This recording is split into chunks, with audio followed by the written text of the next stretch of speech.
Tradition since 1969. Lakshmi Jewelry, Kodunallur, North Paravur, Chalakudi.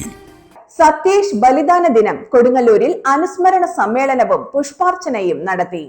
BJP സംസ്ഥാന vice president advocate B Gopalakrishnan Kodungallur വടക്കേനടയിൽ നടന്ന പരിപാടി ഉദ്ഘാടനം ചെയ്തു. തുടർന്ന് കോതപറമ്പ് സെന്ററിൽ നടന്ന പുഷ്പാർച്ചന BJP ജില്ലാ അധ്യക്ഷൻ അഡ്വക്കേറ്റ് കെ അനീഷ് കുമാർ നിർവഹിച്ചു. BJP ജില്ലാ general secretary advocate KR Hari, Justin Jacob, AR Sreekumar, Edavilangu മണ്ഡലം പ്രസിഡന്റ് സെൽവൻ മണക്കാട്ടുപടി, കൊടുങ്ങല്ലൂർ മണ്ഡലം president KS Vinod, BJP cell coordinator PS Anilkumar, KP Unnikrishnan, general സെക്രട്ടറിമാരായ LK Manoj, KR Vidyasagar, Prince Thalassery, TB Sajeevan, VG Unnikrishnan, നഗരസഭാ പ്രതിപക്ഷ നേതാവ് TS സജീവൻ തുടങ്ങിയവർ പങ്കെടുത്തു.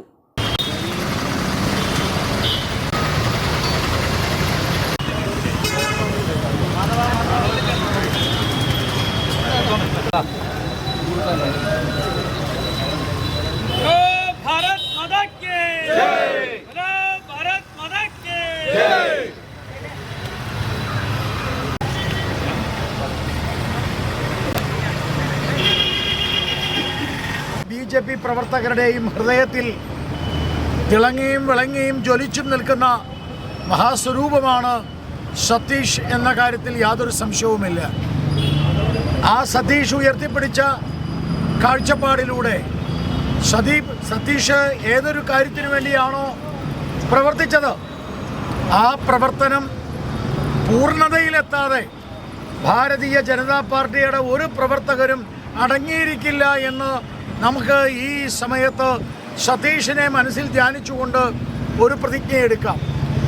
ഭാരതീയ ജനതാ പാർട്ടി ഒരു രാഷ്ട്രീയ പ്രസ്ഥാനം എന്ന നിലയിൽ ഭാരതീയ ജനതാ പാർട്ടിയുടെ ശക്തിയെ ഇല്ലായ്മ ചെയ്യുവാനുള്ള ശ്രമങ്ങൾ ഇടതുപക്ഷവും വലതുപക്ഷവും രാജ്യദ്രോഹികളും എല്ലാം ചെയ്യുന്നുണ്ട്. പക്ഷേ ഇന്നല്ലെങ്കിൽ നാളെ ഭാരതീയ ജനതാ പാർട്ടി രാഷ്ട്രീയമായ ഒരു വലിയ മുന്നേറ്റം, രാഷ്ട്രീയ അധികാരം പിടിച്ചെടുക്കുന്ന തരത്തിലേക്കുള്ള ഒരു മഹാപ്രസ്ഥാനമായി കൊടുങ്ങല്ലൂരിലും കേരളത്തിലും മാറിക്കൊണ്ടിരിക്കുന്നു എന്നുള്ളത് എല്ലാവർക്കും അറിയാം. അതുകൊണ്ട് ഞാൻ ദീർഘിപ്പിക്കുന്നില്ല. Good neighbour to bank on Kodungallur town cooperative bank. 17 ബ്രാഞ്ചുകളിലും എനിവെയർ ബാങ്കിംഗ് സംവിധാനം. സഹകരണ മേഖലയിലെ റിസർവ് ബാങ്ക് ലൈസൻസ് ഉള്ള കൊടുങ്ങല്ലൂരിലെ ഏക കോഓപ്പറേറ്റീവ് ബാങ്ക് എന്ന ബഹുമതിയും KTC ബാങ്കിന് സ്വന്തം. Good neighbour to bank on Kodungallur town cooperative bank.